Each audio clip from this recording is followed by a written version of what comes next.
Okay, I said I wasn't going to overanalyze Christopher Morel, but y'all got me going in the comments yesterday saying that his arm angle and things from the past were different than what happened yesterday, that airmailing wasn't the same as throwing up the line. So I decided to do a little bit of digging and look at some past airs and also just some past plays from the last few years. So I'm going to break down a few plays here.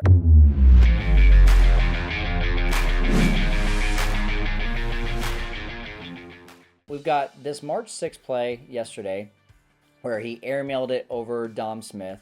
And then there was a couple plays in the last couple years, one from shortstop that he ended up throwing up the line a little bit, which is what everyone was saying was more of his issue. And then another one from the Indians here that he ended up throwing it up the line as well. So let's just go frame by frame here, and I want to look at Christopher Morel's mechanics. Now, I'm going to preface this really quickly. I am not a professional baseball coach. I have coached as high as high school as an assistant who does not get paid. So I'm not an expert, but I do like looking for patterns, and I do understand a little bit about the mechanics of an infielder.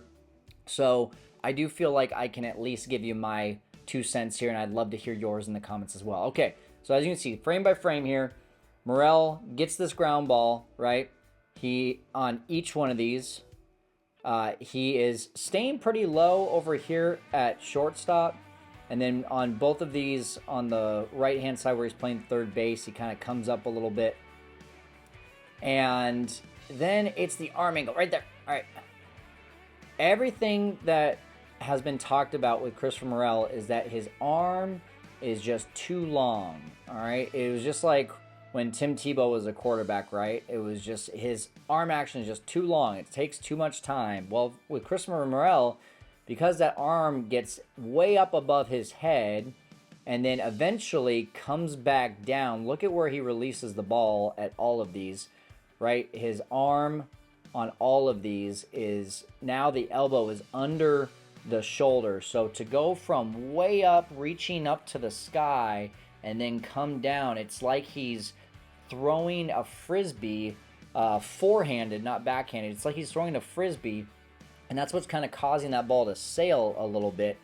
And that's what happened on all three of these. For those of you that are arguing, hey, it's not the same situation, I can get behind that a little bit, just because I do see yesterday the elbow staying a little bit higher, whereas over here it really drops down. Over here it's dropping down a little bit, and then we know the rest of what happens, right? Ball airmails in the middle, ball goes up the line on both the other ones. Then I found a couple more plays. We've got the one that was good from yesterday, and then another one that he made a play on against the Brewers at the end of last season. Again, look at this. The elbow, all right, he fields the ground ball on both of these. On the left, he comes up quickly. On the right, he stays down because why? He's in a hurry. So he has to stay in an athletic stance on the right because this guy just tried to bunt for a base hit. If he's trying to bunt for a base hit, he knows he's got to rush. Over here on the left-hand side, he's taking his time. He's standing up straight. An instructional coach is going to want to see the one on the right here. That's what he wants to see. Staying down low, staying in that athletic stance, knees bent. Once again, look at the arm angle. Look at this.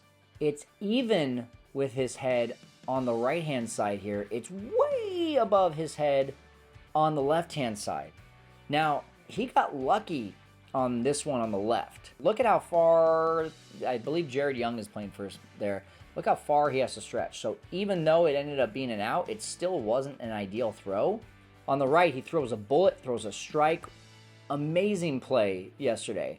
The kind of play you want to see from a third baseman. And anytime you've got a longer path, there's more room for air.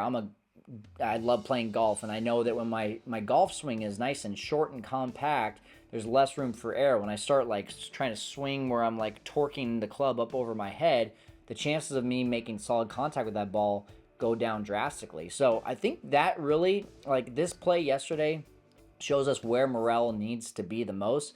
Nice, compact, athletic stance, along with keeping the ball close. You know, if he even thought of it, just keeping that ball close to his ear, I think is really what they're probably trying to hammer home with him, just to get rid of that long drawn out arm angle and arm action.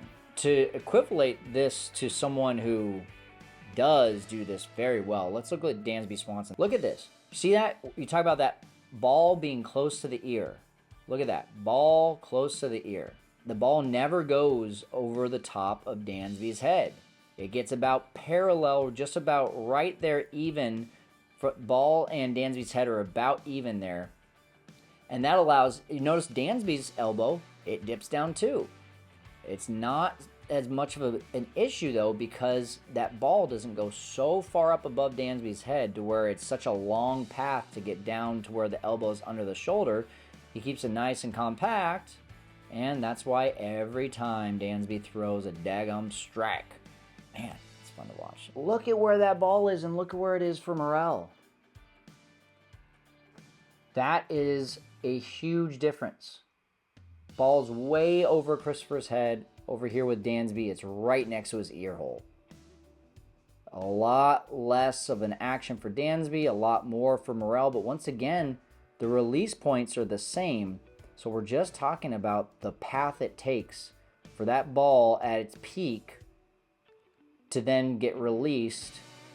Even though the elbow is down low, that's not the main issue here. It's that room for error for Christopher is very minimal just because of how much action he's got in that arm there, whereas Dansby is nice and controlled, keeping that ball next to his ear, and that leaves a lot more room for error for him because there's just less of a path of that ball to release.